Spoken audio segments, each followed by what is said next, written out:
Well, we are live and we're on our new channel on YouTube, Journey Through the Innerverse YouTube channel. I'm so excited to be here. We'll see what the turnout is like tonight as everyone's kind of making the transition from my YouTube channel to our new one. So I'm really excited to be here. That aligns perfectly with the season change. We just had the autumn equinox and we're in transition from the summer energy to the fall energy. So everything's kind of in alignment right now. Yeah, all these amazing transitions. I'm really excited. And so we're going to give, of course, some time for people to join. And hello, if you're watching the replay. If you ever join us live, just want to share that these live streams are our podcast episodes. So when you share in the chat and when we share, your comments and your experiences and everything, that is going to be live or that will be on our podcast episode. So I just want to have that full disclaimer there for those of you as far as like privacy and everything. But we are so excited to, of course, hear your comments, your questions, your perspectives on what we discuss in these live streams. Awesome. All right, so welcome everyone to Welcome in. Journey Through the Innerverse. Journey Through the Innerverse with us here. In this episode, we will be talking about dream incubation, which is, it's such a beautiful topic. But before we get into it, I just want to do an energy check-in. How are you doing today, Alexis? I am exhausted. I mean, the whole day was beautiful. It was like a very fall, rainy, overcast, chilly day, which gave me a lot of like good energy on one hand, but then the other hand, I'm totally exhausted. Which we discussed. I shouldn't be totally exhausted because I'm in like my prime area in my cycle and everything. I should just be feeling really good, but I'm so tired. I was saying after this, I'm probably going to go right to bed, which is unusual for me because I will stay up till like 3 a.m. How are you feeling today? Yeah, I'm on the same wavelength. It's so I definitely get the feeling that there's something energetically happening as I've talked to other people today and they're feeling it too. And I know the weather here in New York is very gloomy and very rainy, which is nice. And at the same time, when there are a lot of things that you have to do, it's like work and be productive. It is really a challenge. Like everything inside of me just wanted to lay on the couch and not, be on camera, to be honest. But we're here and we're really, excited and we're always inspired to and motivated to show up here. Even at the times where it's just really hard, we're still like, this is a really good place to be in every moment and it rejuvenates us and energizes us by the time we're done. So, and then Yes. yes, we can quickly like go to bed too. I've had those moments. So, but I'm really happy to be here.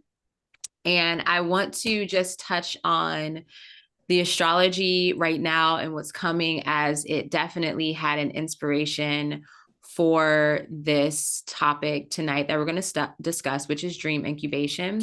So before I even get into the astrology, the energy, I just want to define what dream incubation means. And so my just personal definition is that it's the act of setting an intention to receive personal guidance and insight through your dream space. Do you have it, do you want to add anything to that or did you have something Yeah. different or yeah. So I got a good definition off of psychology today. Dream incubation is the attempt to connect the dreaming me to the wakeful me and to access the valuable insights hidden within. I also have my own, which is to ask the dream for a message of some kind or to just decide what you want to dream about before you dream it. So that's where I am. And honestly, all three of those align pretty well. So take from any of those. I think that was great. Yeah.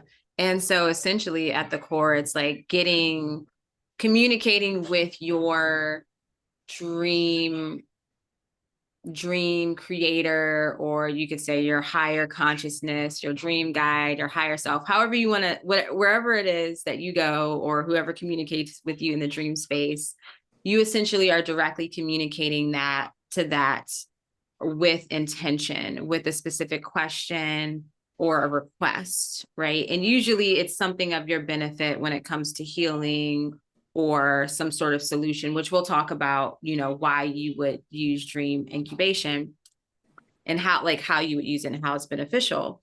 And so I want to bring it to the astrological energy. What we're feeling right now, and why this was an inspiration, is that this week we are essentially in between eclipses. So we're recording this on September 25th of 2024. We just had a major, powerful eclipse in Pisces. It was a full moon lunar eclipse.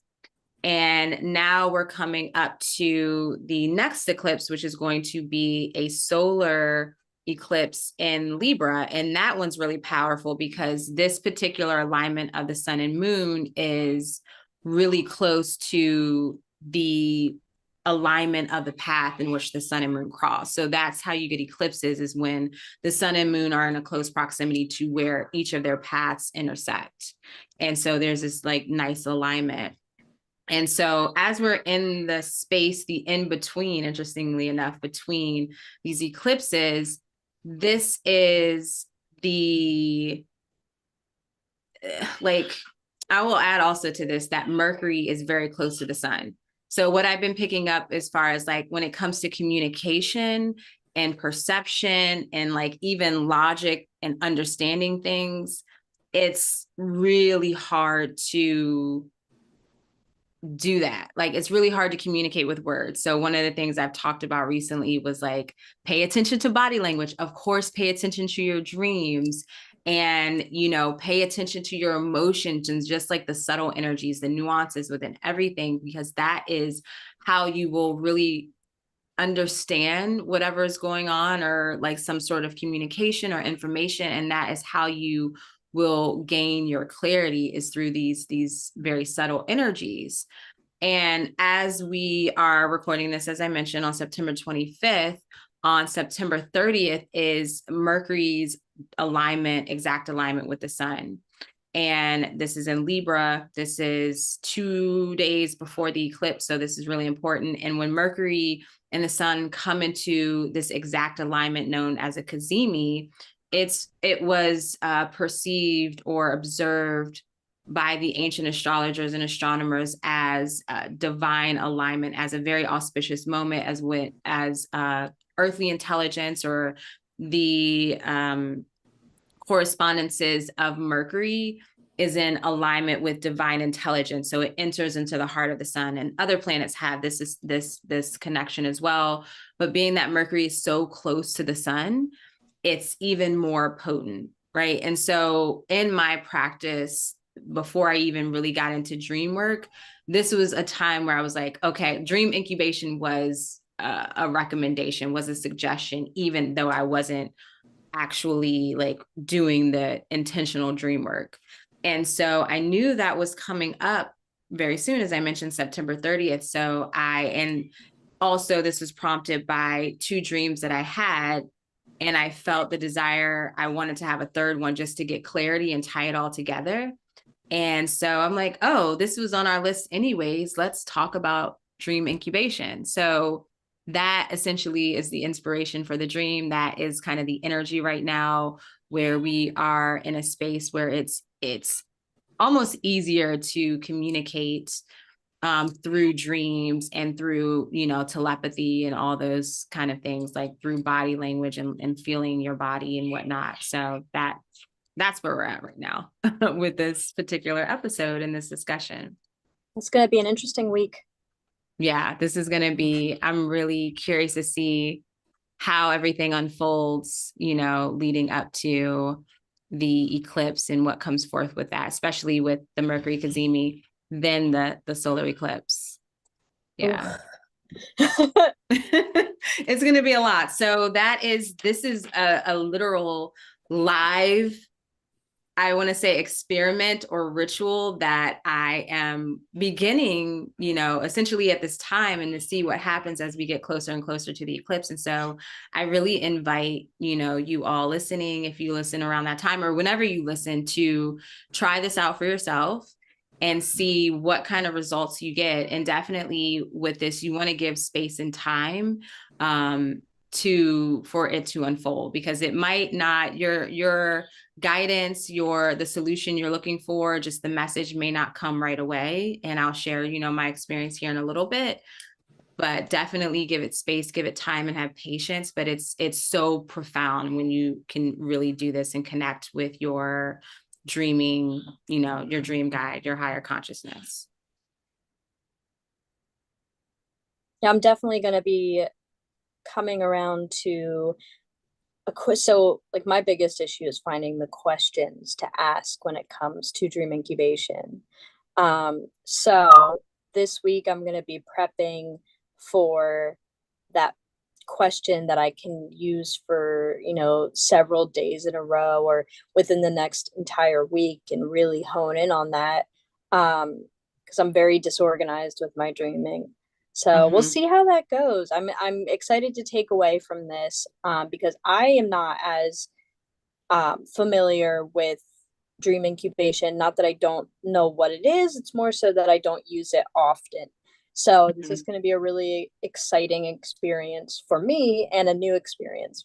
So yeah, this is literally what I don't know if I would say it's what got me into dream work. Actually, yeah, because I was already doing the energetic intentional practices and rituals, and I felt like it just wasn't getting deep enough. And so I would say my whole approach was through this practice of dream incubation without really understanding or realizing that, oh, this is an actual thing. And I was doing this, as I mentioned, before I got into the intentional dream work. So I feel my deep connection to dream incubation, it really comes back to my connection with ancient Egypt and with ritual. And so I have said many times that, yes, I'm an astrologer, but I do prefer celestial timekeeper, because I definitely keep records. I'm paying attention to the stars, the alignment, as if it's like a cosmic clock, essentially. Yep. And so I look at it as this is the time, this is the climate for this particular energy or this particular ritual. And I'm always doing rituals and practices to learn more about myself, to better myself.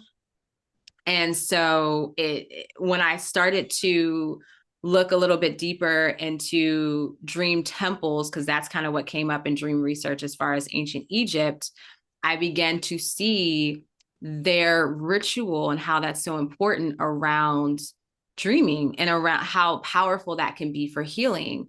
And so they had specific temples. A lot of the time they were, associated with specific gods. But what was so important is that, individuals who needed some sort of, usually it's healing some sort of illness, or maybe they had, several nightmares and bad dreams that kind of felt like, an omen. And so they would go to these specific temples and they would stay the night. They would fast, they would cleanse, they would have like a ritual bath. Like it would be a whole thing. And so when I learned about that, it felt so true. And it just kind of amplified or affirmed my practice within ritual work and with dreams. And it's kind of how you bring that together, because of course I do appreciate dreaming in the sense of like, whatever's meant to come to me, allow that to come. But I think it's good to have the balance, because I know some people don't even really dive into lucid dream, because it's like, I want to be in this space, my dreaming space, to like let go of control. And they feel, lucid dreaming can definitely bring forth some type of control in a sense. And with dream incubation, I see kind of like a similar thing where it's like, okay, I can just open the space to whatever's meant to come forth, or I can work in alignment or co-create with my consciousness, my psyche, And, sometimes I can have a specific, intention. And now that I've gotten deeper into the dream work, I pay attention to my dreams and what comes up. And in this particular case, as of recently, I've had two dreams that seem very connected, also a little confusing. And so I'm like, oh, this is a perfect time to do some sort of like to set an intention and ask my psyche, my higher consciousness, like, okay, can I get more clarity on this? Or being, more specific with a question. I love that. I love that you started really from the ritualistic aspect. And I feel like that helps me more because I have never been ritualistic. My dreaming and lucid dreaming has been very like whatever is, whatever messages will come to me will come to me. And then I diverge, or I go into it and understand it better within the dream and outside of the dream in my waking life. So to kind of go into the idea of more of a ritual, I feel like it helps me with decision making because one of the more difficult things for me when it comes to like dream incubation is I don't know what to ask and I don't know what to set down. And to me, that feels like work because it is to an extent. It like you have to put in the effort for it to happen, and when I was listening to that podcast, they were talking about how sometimes it doesn't happen right away, that you have to do it sometimes for nights in a row or weeks in a row before like you really get that message, which we've experienced before. But for me, it's always been an easier thing to just say whatever messages I need come to me.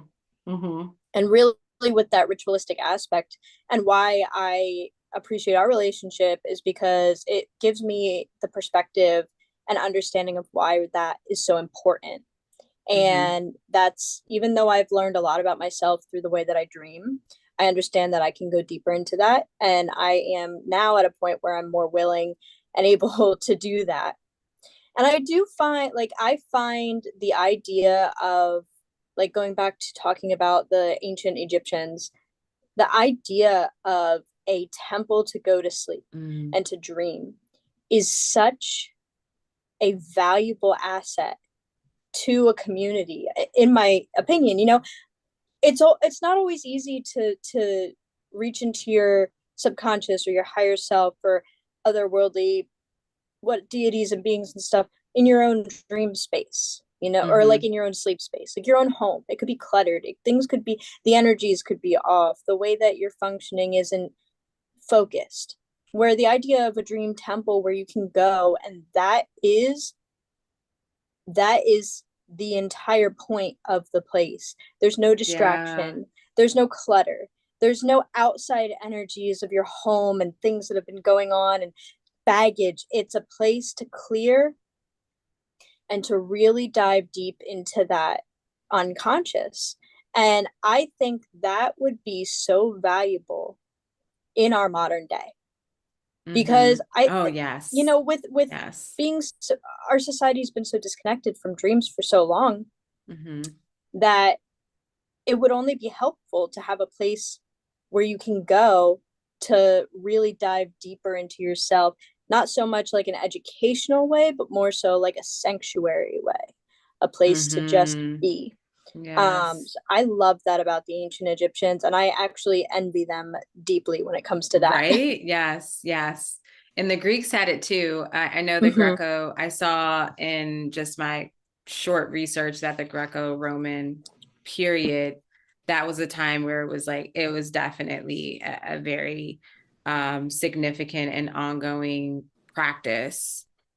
And what's really interesting is that when Alexis and I were listening to the same podcast, which they briefly mentioned that, and the podcast that we're referring to is This Jungian Life. They had an episode specifically on dream incubation, which we'll kind of touch on here in a minute. But what was really interesting is that in preparation for this episode, and of course I talked about the inspiration, how I've had the two dreams, and I was in my mind, just in the moment, deciding when I would really do like the ritual or like whatever it was I was going to do, when I was really going to like this is the night that I like set it into motion, whether I write it or do a ritual, whatever I choose to do. And I was thinking about it, and I'm actually going out of town this weekend to my mother's house. And I was a little bummed out about it because I was like, man, I want to be at home to do this. I don't want to be at my mother's, which, my mom's is in a sense, home away from home. And there's less distractions there. But I was like, I want to be in my bed with my things. And like, it just made sense for me to be in my room. And then coming back to this research, how they would actually, it is a thing to sleep somewhere different when you're doing dream incubation. I was just blown away. I was like, wait a minute, Alignment. like this is actually Alignment. perfect because I'm not going to be at home. I'm even one of those nights I'm going to be staying at a friend's house where I'm not even going to be sleeping with my child, which is the first time in almost 5 years. So I'm just like, this is really interesting. And it got me even more excited about this dream incubation experience. And, maybe even like you could just sleep on the couch in your house, or, maybe turn another room into like a little sacred space, like create, back in the day, we used to create like, tents and forts with sheets and whatnot. And like, so maybe doing something like that cool in your home, if you can't really get away for the night, just to kind of set that intention and put that out there. But I just thought that was, I was so excited to share it. I didn't share it over the voice messages because I'm gonna wait until we are on this live to share that. I was really excited about that because that was like a pet peeve. I was like, man, I'm not going to be at home. Like, I don't, like, I got to figure out how I can do it before I leave, if I'm going to be ready. And so, yeah, that was right on point. No, and that's perfect. That alignment is insane because you were talking about how like you really wanted to be home for this, um the whole astrological events that are going on and with dream work and Mm-hmm. whatnot. But the fact that that brings you to a different place where you are not carrying what you would normally carry at home is Mm-hmm. so significant. And Mm-hmm. if you really like, if you wanted to, you could bring yourself like a travel dream work like kit, And I will right? do that. So Yeah. put together stones, candles, Mm-hmm. different aspects of your ritual with you to set up. So even though you're away from home, you have a little bit of new influence. Mm-hmm. And I'm very excited to hear what you kind of get out of that. And maybe I'll Yeah. go sleep somewhere else. Maybe I'll Yeah. just suck it up and go sleep somewhere else for like the night and just see how I Yeah. feel and what happens because it is very interesting. I Yeah. would love to go to a dream temple. I just, oh God, it just We're sounds gonna have so one. We're gonna have beautiful. one. That It's in the that would making. be so amazing. Yes. And to not have like an alarm to wake you up and not like, everything kind of is just Mm-hmm. you're in that space. It just opens the door for so much. Yeah, you're so connected to just life around you and the energy. For a long time, I didn't have to wake up to an alarm. Now my daughter's in school, so I have the alarm set like 4 days out of the week. And I'm just like, oh no. But it's definitely, I can really see the value in being in a different space, especially like you mentioned, not having an alarm, and just like just the essence of a temple or a sanctuary, where it's like you have your incense, you have your candle, you have like just nature around you. And before we even hit record and showed up live, we were talking about just like what it would be to have like a dream temple. And I mentioned my vision of like having the reflection pool, like a circular pool that's in like the middle of a courtyard. So then you can get the moon Yes. reflection on it, and we could be scrying and just like dance in With the like the moonlight. Yeah. sunroof right above it, just Yes, it's all everything open to the aligned, the sky. sky. Yes. You can Oh, see the stars and everything. And then you I go to bed just at can night. Can you imagine the imagine. dreams you would have Oh after my like God, the spending a night in that magic. It would space? just Like, feel, I just feel like it would open up a whole other realm beyond what we yeah, experience in our own sleep spaces. absolutely. No, back to that podcast episode. And if you guys haven't listened to it yet, I highly recommend it. It is really good. The guests that they have on, I feel like I'm gonna screw up his name. I'm like so nervous. Machiel Klerk. Machiel Klerk. All right. So the podcast that we're talking about, I'll mention, is just this Jungian life, and it was featuring Machiel Klerk, and we'll link it in the description, so you can just go there. So yeah. Machiel Klerk is so level-headed and grounded with his dream work practice, and that's something that I found to be more relatable than some other dream workers, just because, you know, we're all existing in our own bubbles, our own beliefs, our own, you know, things. And listening to him talk, it felt very inclusive, and it kind of covered, like, he doesn't believe in one specific thing when it comes to dream work. He has a very open mind about it, and I find that was really just a really nice, because when things are a little too specific, it's hard to relate. So for him having more of an open world view on like these aspects, it felt, I was more interested in listening. And I know that sounds bad, but we're humans, and you know, some things whatever throw us resonates off. resonate. Yeah Exactly. One of the things that he says within this podcast that I thought stuck out and was wonderful is, you don't have to be a scholar to engage with your own soul or psyche. Yes. I love that, because you don't. And I think a lot of people need to understand that you don't have to be a Jungian analyst to study your dreams. Like, it's your experience, and they talk about that. It's your experience, and what you get from it is what you get from it. And the other aspect of the podcast that I found very interesting is they were talking about how dreams are the mysterious companion that we can access within ourselves.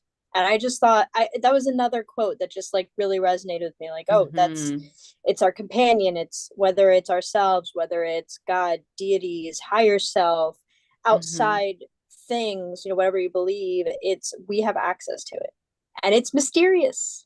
And that's us. Half the reason. Yeah, it's us. It's so unique to us. Like, no one can tell you, like, no, this is wrong. Your psyche saying this, because guess what?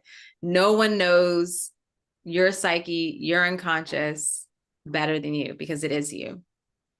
Absolutely. And I'll just throw in, so he has a book. It's called Dream Guidance, Connecting to the Soul Through Dream Incubation. I just listened and found this dream worker today because of you, Urania, and the Jungian life. I was so he had such an impact on me that even though I haven't read his book yet, I'm probably gonna buy it like tomorrow. Oh, I'm definitely gonna buy it. Yeah, because it's so, like I said, he's so grounded. And from what these Jungian analysts were talking about, it's that he was able to create a book that had a lot of information, but it was made to like swallow easier. Like, it was an easier swallow of a book, so you can understand it a little easier than some other ones. Because I mean, I've tried to read some of Jung's books.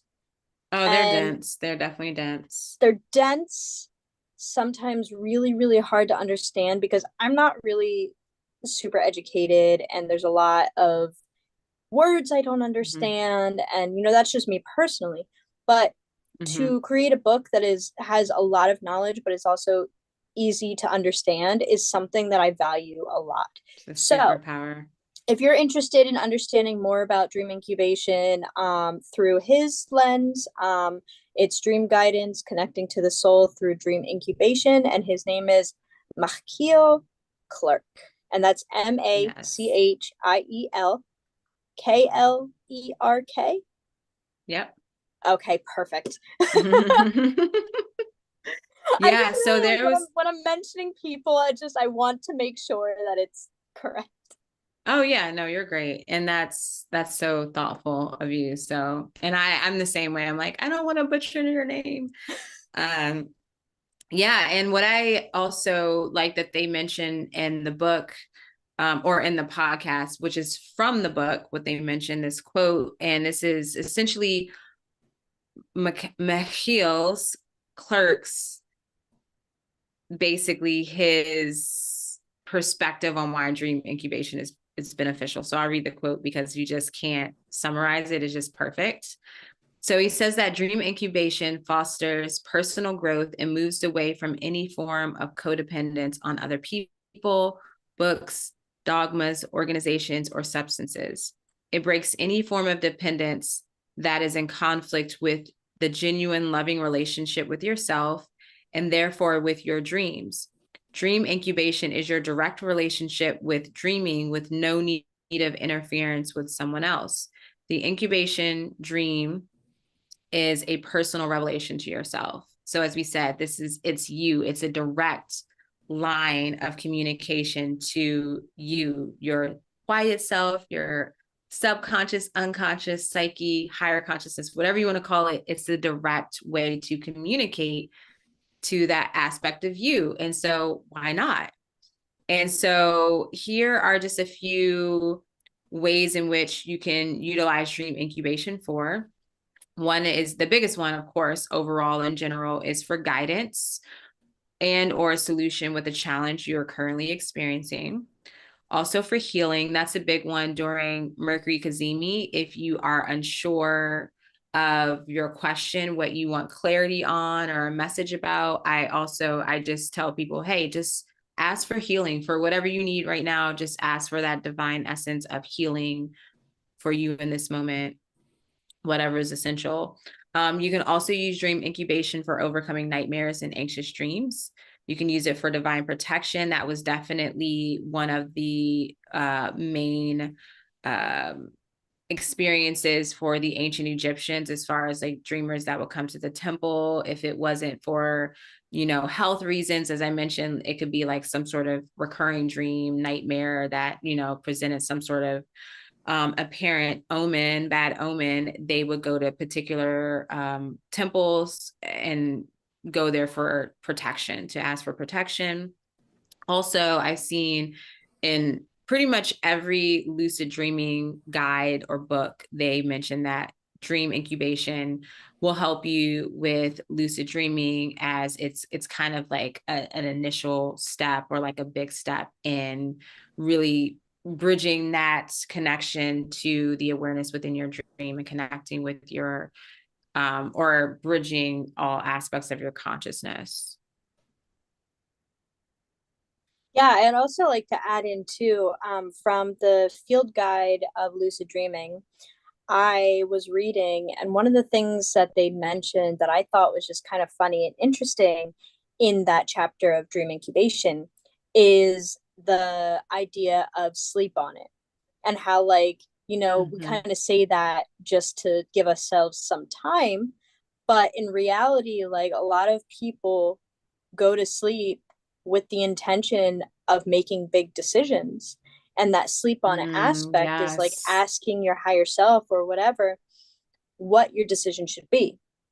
And I think that's so important because I find that to be extremely valuable. Like, if you have a big decision to make and you're unsure yet, take a few days to just live with it, live with the options, and allow your dreams to kind of guide you as well. Because something that I find interesting is that, and well, a belief is that you know what you want before you even know what you want. Like, you know what you want before you even know what you want, before you say it out loud.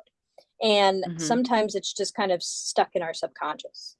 So Mm-hmm. sleeping and then having that dream that points you in the direction of where you need to go can be so beneficial for being in that position.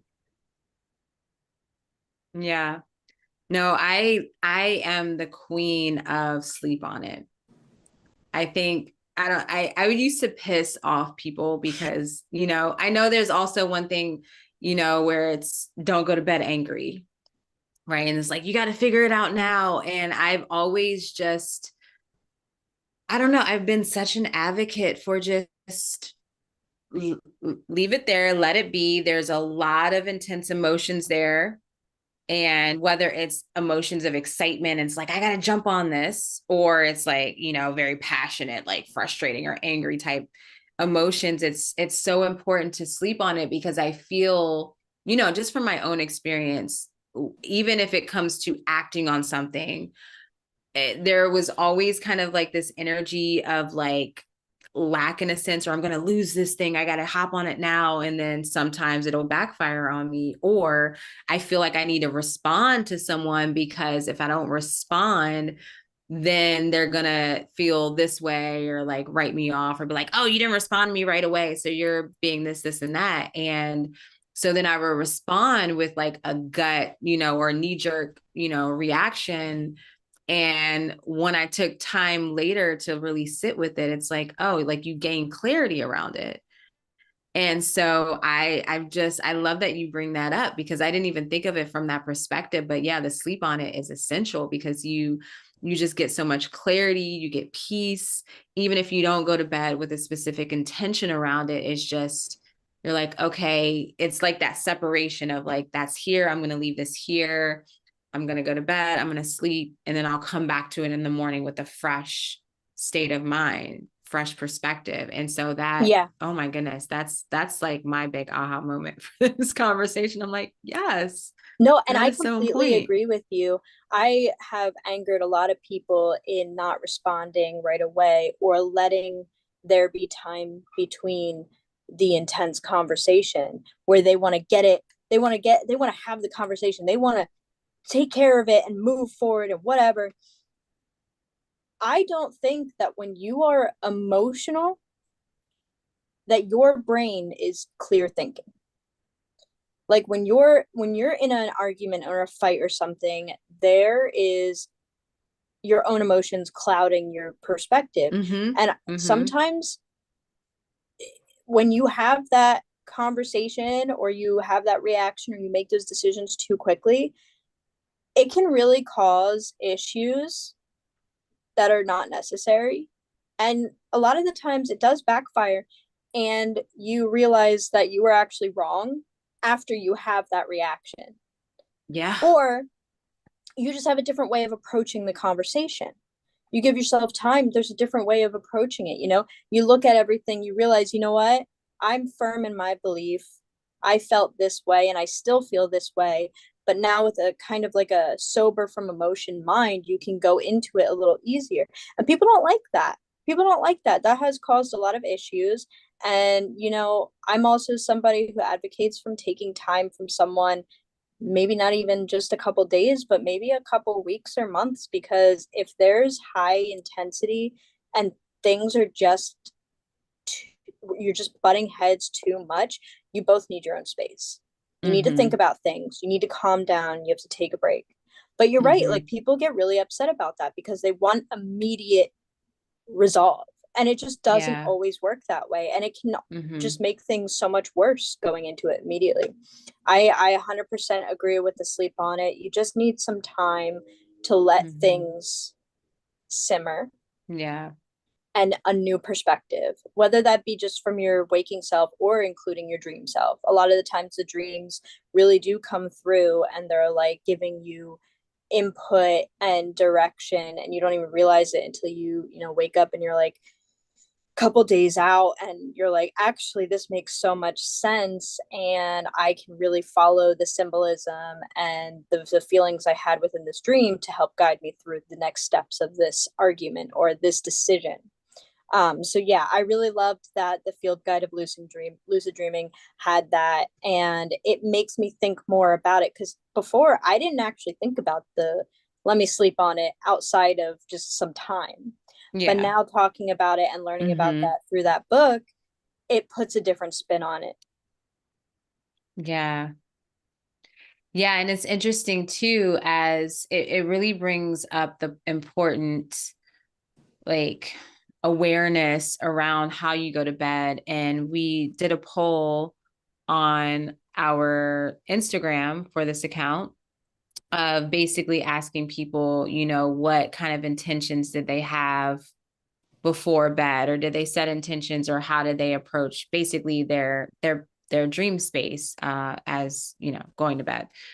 And there were a few answers, and a lot of it, or there was an answer, there was a response as far as like being intentional, listening to specific music that has certain frequency that can essentially raise your vibration and help you to probably more directly connect with your psyche, or these deeper, quieter aspects of yourself, or you can also look at it as your higher consciousness. Also, some people mentioned that they didn't do anything at all, and they had their own personal reactions to that via emojis, which was funny. And then there was, people that just kind of left it open, where maybe they sit in contemplation or lay in contemplation before as they go to sleep, but there's like a subtle intention or unspoken intention of the acknowledgement that this is the space where I will learn more about myself, essentially, or just to uncover the deeper truths. Like that unconscious, or not unconscious, but unspoken intention is like always there before they go to bed. And I think it's really important to pay attention to the state that you're in when you go to bed, because that will it'll show up in your dream space. And Absolutely. you can really, especially the more and more you pay attention to your dreams will kind of give you some insight to, oh, hey, you're in this space, you're in this vibration, in general. And the more dream work that I do, I've noticed when I'm in like busy parts of my life where I'm just so busy that it's like breakneck speed, my dreams are just kind of all over the place, or Yep. anxious, or recently I've been watching, it's spooky season, even though it's not October 1st. I don't care. It's it's Spooky season for September. me started like in the beginning of Spooky season is August when all I the was time, like, right? I'm over the summer. I'm ready for fall. Right. We're getting closer and closer to fall. Mhm. And so I've been watching a lot of, horror movies, or just, those kind of type movies. And so my dream states has really reflected. They've been like weird and crazy, they've been fun. So you kind of get that vibe of where you are. And so I definitely do understand that perspective of, hey, don't go to bed angry. And so with that said, or, when we sleep on it, it's like you also want to take time to clear your space, whether Yes. like, even if it's just you energetically, or kind of like clear your mind, and then, go to your dream space, your bad time situation. And so I just think that's really important. No, I 100% agree. And, we talked about that last week when we talked about dream within a dream or false awakenings. A lot of the times dream, like when your life is very hectic, you can have dream within dreams where the first dream is very like chaotic, but your life bled into it, like your day to day bled Mm-hmm. into it. And then the Yeah. next dreams are more deep and into your subconscious and touching on more um, profound topics rather than just the work stress dream or the being in a random home and not knowing what door to choose or whatever, that Mm-hmm. chaos, that stress energy coming through. A lot of the times that base dream will be that, and then as you dream within a dream you get deeper into your subconscious. So I do find that letting that day energy go is very Mm-hmm. helpful. And That's really important. Yeah. I never realized I did it, but as working with you and talking and having these conversations with you, I noticed things that came naturally for me that I didn't actually have a definition or word for prior to. Mm-hmm. So before I like when I go to sleep, I close my eyes and I like really pay attention to what I see with my eyes closed behind my eyelids, and like allowing myself to take deep breaths and like honing in on that like dark abstract space that's kind of like creating different Mm-hmm. imagery between just what you see behind your eyelids and like what your brain is putting out as you go into that hypnagogic state. And that's kind of like my releasing of the day.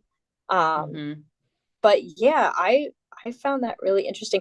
And I did have a very tiny dream last night. I tried to do a dream incubation where I just set a very minor intention. So as I was going to sleep, I did what I just said I do. And while I was doing that, I was repeating in my head over and over until I fell asleep. I'm going to dream of the stars. I'm going to dream of the stars. I'm going to dream of the stars. And it was just something small to show up. And I don't remember much of my dreams last night. I didn't sleep very well. But what I do remember was a blip of just standing, looking up, or laying, maybe I was laying down, looking up at the sky and just seeing like a blanket of stars above me and like feeling the cold air. And that was just the tiniest little bit of the dream, but it showed that my intention I set prior to dreaming came true within the dream, even if it was just a blip. I love that. Yeah, I mean, and you know what's interesting as I was thinking about this topic and thinking about examples, I, of course, thought about there's been so many times that you and I have had a conversation here about a specific topic. And literally, if not that night, the next night, or even the night before the conversation, I or we would have a dream like revolving around what it was we discussed. Oh, And I yeah. mean, a really recent example of that was our discussion last week where we knew we were going to do the topic on false awakenings. And I had a false awakening like the day of our chat. And so I really love when that happens. And I want to just briefly touch on, before we wrap it up, I do want to touch on some techniques as well as something that really stood out to me in the podcast episode from Machiel that he mentioned, was how important it is to ask the right question. So when you're really in this practice, this ritual, like you've created a ritual, like you're having the ritual bath before bed, or you're lighting the candles, you got the whole vibe situation. Or even if you just simply write a letter, because there's like, we'll go over just a few examples of techniques. There's so many different ways you can approach dream incubation, which is, I love that about, this practice, this technique.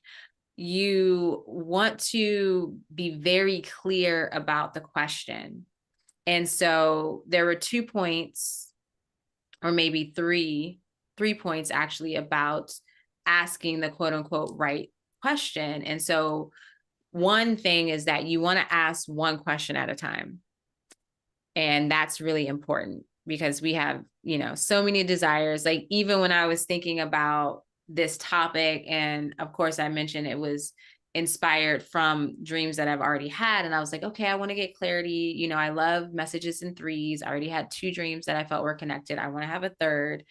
And then once I'm like, oh, we're doing this topic, we're coming up to Mercury Kazemi, I'm like, ooh, what else do I like, want to ask about? But yes, you want to really be focused and ask one question. And also it's recommended to avoid asking yes or no questions. So you want to leave open-ended questions, or a good example is, show me what, say if you want to, I think they mentioned as an example in the episode, it's, someone had a dream, or they were deciding on where they wanted to move, or they were kind of having some just confusion about, do I want to move here, do I want to move there, like what's the best place to move. And so instead of being like, should I move here or there, it was more so like picking one of those places and asking, show me, how it would be to live at this place, or what it would look like to live at this place. So, just remembering and reminding ourselves that our dreams tend to be very like symbolic and very like visual, and, strong imagery. It's probably better to expect that sort of message or experience. And so showing me is saying, showing me this or how this would be, is, I feel, probably more beneficial than being like, oh, should I move here or there? Right. Because, and I think they gave another example of where is home? Yeah, because it was in the context of the same thing. And it's like, well, your psyche, you know, it's going to want to go deep, especially if we're dealing with the subconscious mind. It's Mm-hmm. like, well, home is, you know, inside, or who knows, right? So if you want it, you got to be very clear and direct with your question, but also leaving it like open outside of the yes or no. And then finally, you have to truly desire a solution or a guidance, or it has to be really essentially meaningful for you. And so Alexis, while you know you asked, okay, I want to, or you had this intention of seeing the stars in the night sky when you were in your dream space, yes, that scene can seem very like trivial to some people, but it's like where that's stemming is like it's a part of our chat, it's a part of the podcast, and so that makes sense that it's really meaningful for you because this is real live like experiments, research. So it really makes sense that you know that would manifest really quickly because it is important to you, it is meaningful to you, even though you know it's not like a problem that you're asking for guidance with. So I No, I think those are agree great. with that. I agree with Mhm. that wholeheartedly. It may seem small, but like something I've loved to do since I was a little kid is stargaze. Like I love laying Mm-hmm. outside and just staring at the stars. And I could lay there for like 15 minutes to an hour. Like I don't need to Mm-hmm. go inside real quickly after like looking up for a few minutes. I really love to take my time. And there's a connection to it, especially with the aspect that we are all stardust evolved, you know, that aspect of we all came, you know, we are all a part of the solar system in the aspect of being stardust and then evolving into humans, and just like the way I portray that in my art, you know, it is seems very trivial, Yes. but it really does mean a lot to me. Yes. So that's so perfect. And you just gave me the memory of I used to love like in the middle of the day staring at the clouds, like staring at the Yes. sky and just seeing what you see in the clouds. I love that. Even now, I No, mean, night sky seriously. and day sky, I love it all, of course. It's so Like, bad, but I'll yeah. drive home from work and like as I'm driving on the highway, I'll be like kind of like You're like, glancing up oh, at what the is that? sky, like, oh, that looks like a dragon, or like that looks like a woman diving Yes. into a pool. Like Yeah. making images out of like seeing images within the clouds is so beautiful, and I love it. it's just it's fantastic. I Oh, we're love it. very connected to the airy element, you know, Oh of just yeah, being up yes. in the clouds and in the sky and just the wind and Yeah. everything. Getting So that lost doesn't in that. surprise Yeah. me at all. Yes. No, that's right on point. All right. So some techniques that you can bring into your practice or utilize if you are very curious and inspired to try out dream incubation. So one of the things I like, if you're a visual person or you like to have something tangible, and this is actually, some of this is from the book that I was, oh yeah, the book that I was referring to, which is a different book. It's the complete book of lucid dreaming. As I mentioned, like most lucid dreaming books have some sort of dream incubation in there because it's a really valuable practice if you want to begin your lucid dream journey and master that. And I'm so sorry, I can't remember the author's name. I didn't write it on here, so my bad. But one of the things they recommend is to create a physical or visual representation that is, you know, associated with your intention. So it could be images. Say if you want to have a dream about someone or a place, you can have some images or some pictures that you put under your pillow, or you can, you know, put crystals under there if there's a certain intention. That also works really well if you are asking for healing.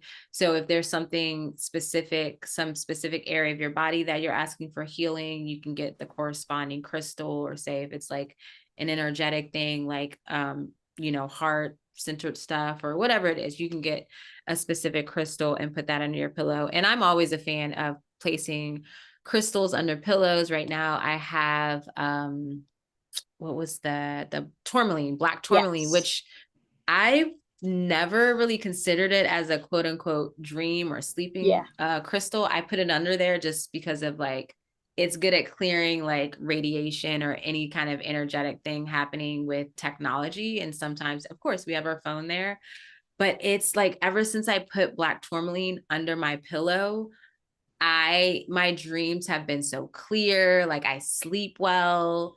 I love And that. I'm blown away by black tourmaline. I'm like, wow, I would have never assumed I that. have to get myself some because, I went to try to get some at a couple different shops and they didn't have any in stock.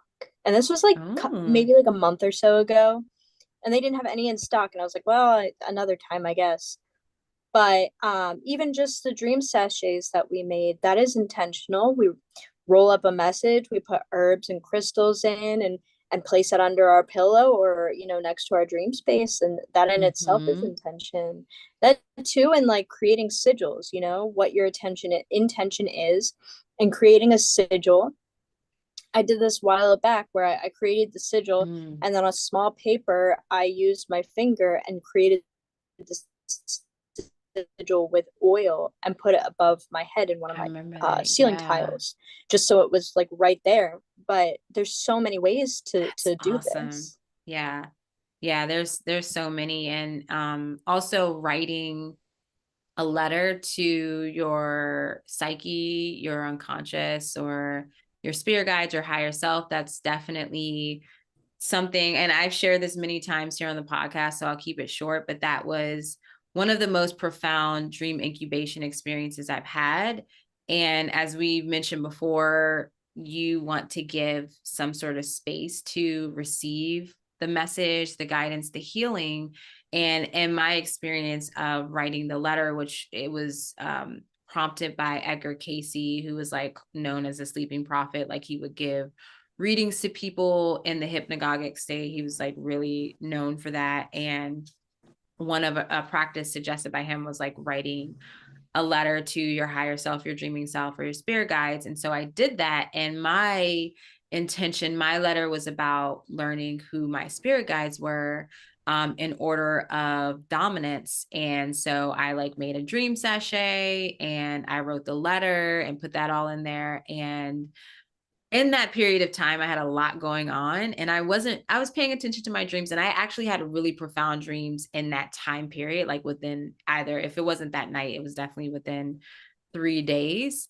But what came to me, or the answer to my letter, came forth to me in a really deep trance meditation. Again, because I wasn't really paying that much attention to my dreams. So it made sense that it would reach me there. And I was blown away still to this day of like literally I have a list that I just like came out of the meditation and just started writing Oh, in I order of love that. dominance. And I have the paper, the notebook, the picture, all of it. So that's a very powerful practice that I still go to today and I recommend, is like writing a letter, or writing out your intention, creating a dream sachet, or even if you don't, just writing the letter and putting it under your pillow. And also, if you can recall what you wrote in the letter, saying that, either in your head or aloud right before you fall asleep, is really going to be really powerful for the dream incubation And if and you are in a that lucid solution. dreamer, you can ask your dream while you're there the question that you were asking in the waking realm. Yes. I know you've done that before, where Yes. you've like asked questions to your dream within your Thank dream. you. Yes, that reminded me, because I was trying to think. I'm like, I've had so many of these experiences since you and I have been talking, and since we've been talking about dreams. And that was a big one where I was so curious and fascinated by the fact of talking to dream people, because you always talked about it, Alexis. And then I, heard in other books and whatnot of people, connecting with the dream people. And I was just like, there are people that show up in my dreams all the time. Most of the people that show up in my dreams are people that I know in real life. Even though I've learned through dream incubation, through those lucid dream experiences, that usually it's just an avatar. It's not really them. But I had that intention, and I definitely had that accomplished, and I was able to at least attempt to talk to them. But that was a whole part of the dream, was that it's not really them. So yeah, thank you for pointing that out. That is a really powerful experience and intention. It's just another option. If you can do it, do it. Give it a go, Mm-hmm. What's the harm in trying? Yeah, and if you are having, nightmares, you can definitely approach that, wanting to get clarity around that. And also, if you just feel a little unsettled in your sleeping place, you can recite mantras or any type of prayers or anything, even spells, like while you're laying in bed for protection. And just reciting that as you fall asleep. I've definitely recited mantras as I fell asleep. And I've had really interesting experiences where I would already be asleep and I would wake up in the in between space and those mantras would like come out because there was something like negative in my space. Like I felt like it was a negative entity. And I would just start reciting Green Tara's mantra, which has always been a mantra for protection for me. So it was really interesting that just kind of happened organically. So that's something you can definitely do for protection. Let's see, am I missing? Oh, another thing is too is if you don't want to write or do anything else, you can literally just connect with your higher consciousness and just make that request and ask that question as you're falling asleep. And one of the things, if you're doing that, it was recommended to do that every night until you receive the answer. Yeah, so like what I did last night was basically that, reciting the intention over and over as I was falling asleep. And it that in itself, it's kind of like counting sheep, to go to sleep. Reciting that over and over, it gives you Yeah. that trance state that puts you into a nice deep sleep. So Yeah. Yeah. So this is a very powerful practice. And I'm really excited to do this again this week. And I'm excited to see what comes through because I definitely feel, I mean, I don't know, maybe not. I'm not sure, but eclipse seasons could be a really optimal time for this because we're all going through a lot. And I always kind of look to eclipse season as, this is the time where we kind of want to kind of let go a bit and just receive and just not do a lot of work because I feel with eclipses it's like the divine energies, the universe is kind of stepping in to do a little bit more of the work, but this is also a time where we can, just connect through the dream space and ask like, okay, a specific question. As things are turned up, we might feel like we're at a crossroads or like things are ending, things are ending, things are beginning. And yeah, it could be a potentially a good time to really get some clarity yep, around what's coming up and what's shifting for you. I'm definitely going to try to So take yeah. advantage of it Yeah, I'm for really sure. excited. Yeah. Another time I would recommend as far as astrology is Mercury retrograde, since the focus is already, inwards. And when we have that alignment of Mercury with the sun, when Mercury's retrograde, that's like the prominent prime time to do that. And also during, of course, Pluto retrograde, Neptune retrograde, those feel like really powerful times, especially when they make connection with the sun or the moon, is a good time to do any type of dream incubation. That's good to know. I'll keep that on my list. Yeah, yeah, we'll be updating you all on that too. And I'm sure next week when we have our chat, we'll go I'm into like what our experience this week was. Yeah, yeah, that would be a good idea to do that. Yeah. I'm hoping for some yeah, I think actually our chat is going to be the day of the solar eclipse. I'm pretty sure. That would be Wednesday the 2nd. Yep. Yeah. So our next chat is going to be the evening of the same day of the solar eclipse. That's going to be I'm Powerful. excited. I'm so excited. Oh my Me goodness. Yeah. So too. we're going to have to check in. I feel that should just be kind of, I don't know, this is on the spot, but maybe just like we're going to check in, like a check in Yeah. episode, like see what's going on in the dream space, see what's happening energetically. We Talk would about our love to hear. experience with Yeah. this and your Yes. experiences, whatever you guys intentionally did for sleep incubation, dream incubation, share with us so we can share it or just so we can see how you guys interacted with the dream Yeah. space. Yeah, that would be amazing. Awesome. Well, I feel pretty complete with what we shared. And yeah, if you have any questions about this particular topic, if you want to share any dreams or share your experience outside of, here live, you can send us an email at theinnerversepodcast@gmail.com, and we will share anonymously. Or if we don't even have to share, you can just share with us privately if you desire, and just let us know in the email, and we can discuss that there. But we would love to hear from you and just learn from you and what your experience is like with this particular topic, or any topic that we discuss here. Absolutely. Yeah. So is there any last points that you want to share? Any last words or anything? Or I hope that you all took something from this and can use it to your benefit within the next week. And I really hope to hear what your experiences are. This is so different for each person and it's so unique to you. And we just would love to see what's going on in your dream space. yeah. Yes, this is great. And I agree with everything you said, Alexis. We would love to hear about it. And this is definitely a profound practice. And if anything, it's just a really deep, direct way to connect with your psyche, and to learn from yourself. Because again, no one can tell you you're wrong, because no one knows you better than you. So it's just a, Absolutely. a beautiful, intimate connection. All right. So thank you everyone for listening. Please follow us on Spotify if you're listening to us on Spotify.